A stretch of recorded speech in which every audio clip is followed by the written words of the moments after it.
सकता है 2-3 साल की उम्र का फर्क हो. She came here in those days to work on Mukti Bodh, and I think on a single point of Mukti Bodh called Andheri Mein. She was a very bright person, obviously, and those were the days of GNU which are now remembered with great nostalgia, the golden period of GNU and all that. But the fact is that after admission, she was strictly told by the Acharya कि ये सब नहीं चलेगा, suicide पे काम करो. Now this is not the first time suicide has been worked on. At least 500 researchers on suicide. And this was the most modern, open-minded, and the progressive teacher in the department. Because they wanted to reserve their right to talk about Benjamin and Lucas to themselves. Students should just not look here left and right and do much. Otherwise, they सुनागत कर देंगे. You know, that kind of. तो वो गुरु शिष्य परंपरा की जो खराबियाँ होती हैं, वो भी अब they are well entrenched. Things have not changed very much. That's one part of the thing. That's why lot of young indie poets suddenly invaded the web space, and absolutely high quality poetry is being unleashed. जो कहीं छपी ही नहीं, और कहीं मैंने देखा ही नहीं उसे छपे हुए. It doesn't come in magazines. Not that there is any problem in a lot of magazines. They also publish poetry. But if you are really looking for the whole range, that is the place to go. So in a way, it is compensating for what we have failed to develop, a democratic culture and a kind of an openness about things. In those very places which are supposed to teach and propagate what you call the literature and the deeper understanding of literature and cultural reality. The other thing I would make, there are too many pages with me, I won't read any of them, I'll just make one or two observations. I feel that the era which can roughly be called Indira Gandhi era, which is generally seen as a very troubled era, which it was also, intellectually speaking, was really a golden era in terms of intellectual effort. That was the time when the social scientists, people, the economists, the historians, the people in various social science disciplines used to, Sheila Tambi something, and they were icons.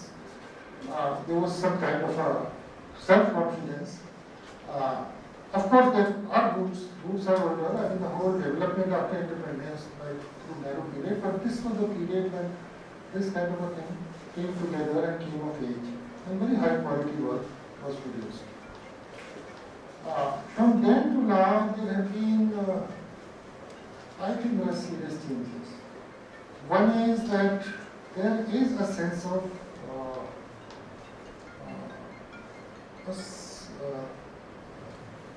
the intelligentsia has a disappointed lot. There is a sense of defeat. All you guys always sound so embattled, particularly in humanities. As if they have to all perpetually justify yourself. And we should be careful that we should not transpose or transfer this crisis and see it as a crisis of method. I don't think there is that's the right way to go about it. Of course, that's another issue. As I said, look at what's happening to the universities. So what's happening to the whole sphere of knowledge, the kind of forces now they have come to control it, the casualization of academic labor. Soon you will find a lot of these foreign entrepreneurs and universities coming here, make offices in Greater Noida, wherever, and tempt a lot of people with very big salary or high perks there, and then sell their wares and shops and that's what happens. So you will have a very large section of academic class which is highly paid but extremely insecure, which is the new strategy, I think, all over the world. It's happening. I have seen this happening when I was, since I was a student, that a teacher, a lecturer of value university started with 700 rupees a student. And at the most, had a Lambretta or Vespa, that scooter. वो सब्जी लेने भी जाता था, कभी कभी वो आजाद को मंडी में जाता था, so that he could buy in bulk, because he would be there. And he would go and drop his son to the school. He was our army. He didn't consider himself as something apart. He was still, his connection with the people below him was not lost. In fact, he saw himself as part of our army. I'm sorry for using the term, lately this has become such a word, one laughs. But he still was there. Since that time today, the realities have changed. The people who are now in teaching profession and securely in that profession are much better off.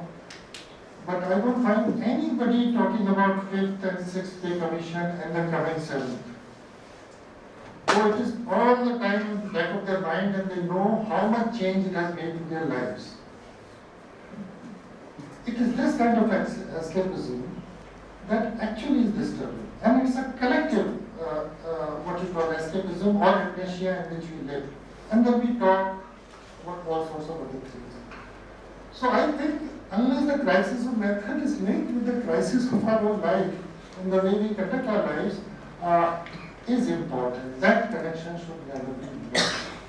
Otherwise, this is just a process of assimilation where what happens is that anything that you call underground or samajhdar, but samajhdar had a context. It was really a literature of resistance and fear and terror and risk, real risk, not a gesture or not just a what you call speculative thing.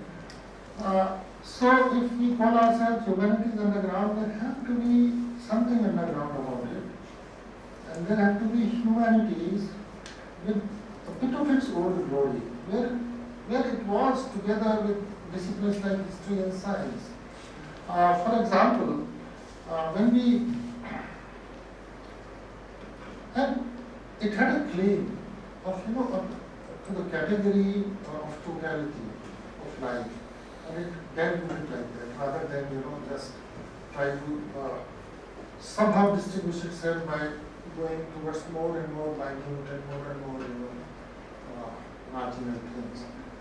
Margins are margins only the way we call them margins.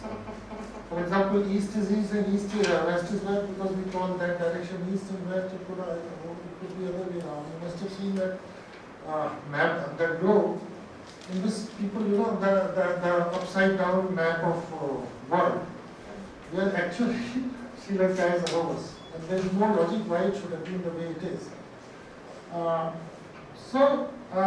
What I'm saying is that these are not given things, and their critical waves to the basis of reality is vital. Thank you.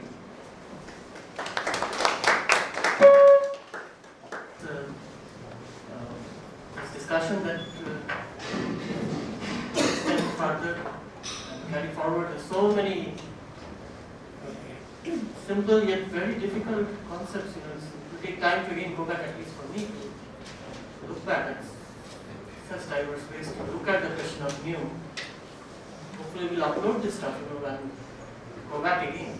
But for the time being, whatever is in our mind, come up with some discussion. Any particular talk or general? In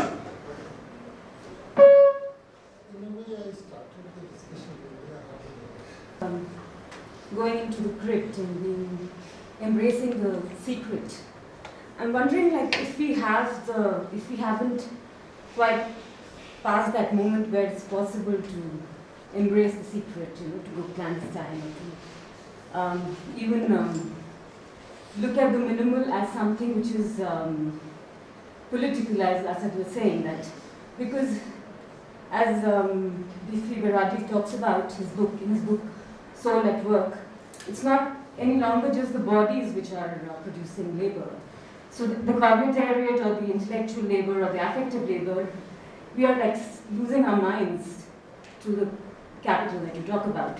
So in that sense, it's not, this idea of the secret or the secret subjectivity is something which is in fact totally organized and recomposed around capital.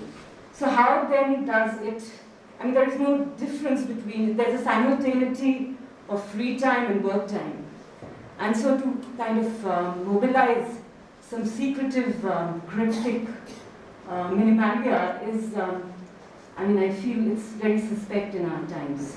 And also, one more point that I wish to raise was, you talked about resentment, Heidegger. I wish to push you towards Hegel, where, what we see is a kind of,